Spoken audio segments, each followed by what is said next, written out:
it always seemed that I had some kind of a connection with the devil. It always just seemed that I had this fascination with horror movies and things of that nature. I always felt like the devil was around.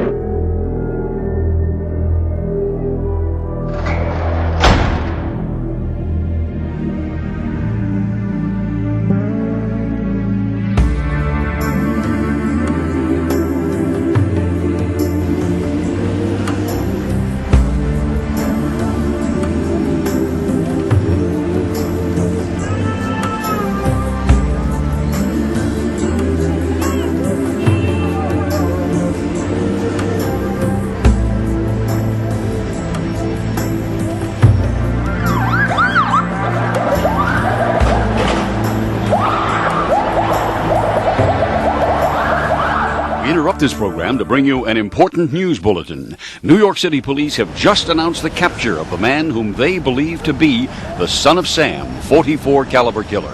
It was New York City, 1977, a city under siege. A deranged serial killer was on the loose. He used a .44 caliber bulldog revolver, a devastating weapon of destruction. He referred to himself as the Duke of Death and Wicked King Wicker. To New Yorkers and the rest of the nation, he was simply known as the Son of Sam. With bizarre, threatening letters, he taunted the city's officials. His announced goal was to bring New York City to its knees, and for one full year, he succeeded.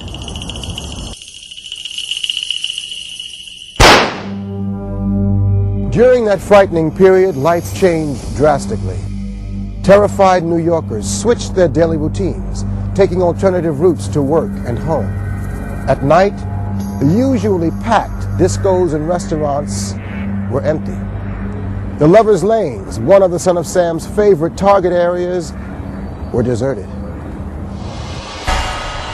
Tough, brash New Yorkers, used to almost every kind of stress, locked themselves in their apartments and homes, fearing that they may become the Son of Sam's next victim.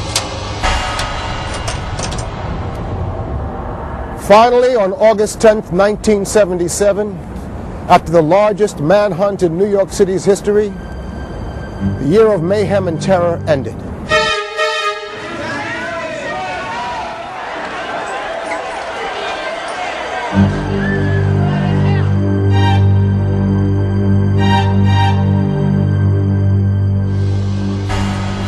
The final bloody carnage, over 2,000 fires set.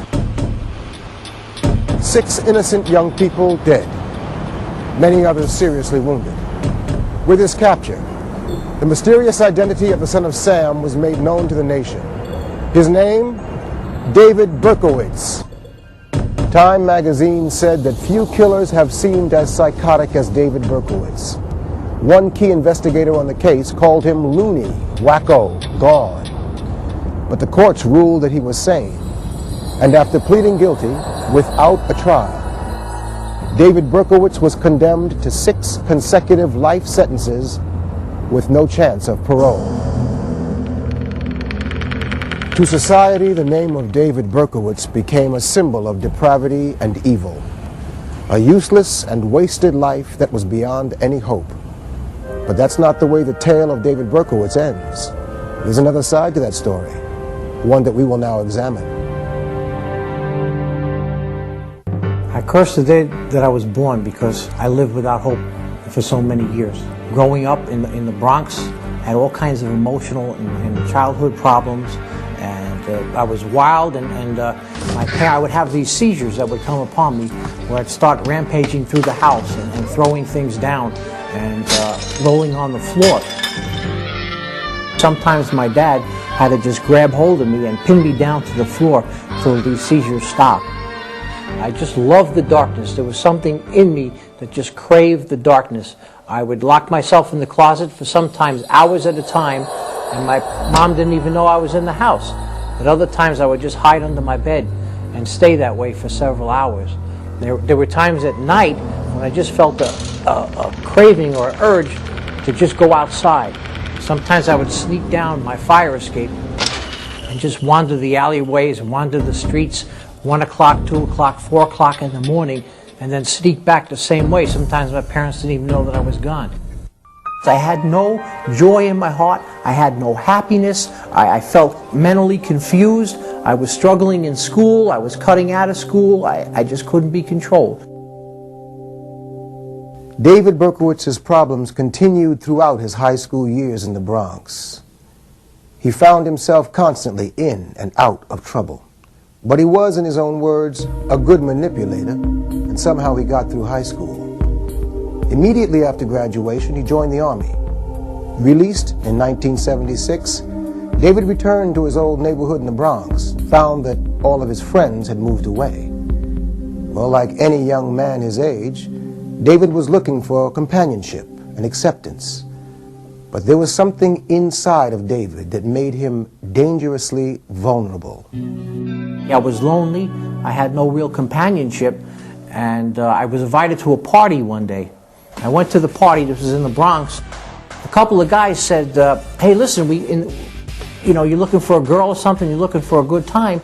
We got some friends that meet in a park nearby." So I went over to the park, and we went deep into the woods. This was Pelham Bay Park in the Bronx, and they had like a small fire going, and a lot of people were drinking. They were singing. Some people were chanting, and I says, "Well, what is this, And I began to meet some of the people, and they says, "Oh, well, we're pagans, we're witches, and we come out here to have a good time." But they were the ones that introduced me to Satanism. We had circles, we had the pentagrams that they made right there in the woods, in the high weeds, in this swampy area, and we would just call upon these different powers. They said, "Call upon these angels." Later on, I found out that these were really demons that we were calling upon. But I would do these rituals and meditate, and you could feel this surge of energy come upon you. Things began to change within me. What caused the change inside of David Berkowitz? What led him down a path of such terrible destruction? Are there evil forces out there waiting to take over our lives? Or is there something inside of each of us that makes us vulnerable? We recently spoke with Steve Hill, a former convicted drug dealer, now an evangelist, to try and get some answers. There is the power of good and evil that a lot of people don't understand fully how it works. The Bible talks about the heart being deceitfully wicked. And so you're already dealing with a heart that is pliable. You take that pliable heart coupled with the demonic powers out there, it can happen to anyone. The devil can see that heart. He can see that heart giving him a little attention, and before you know it, he's working it. He's working out his plan. And yes, he comes to steal, to kill, and destroy. And he's a master at it. He's been at it a long time. We had worshipped a powerful occultic deity named Samhain.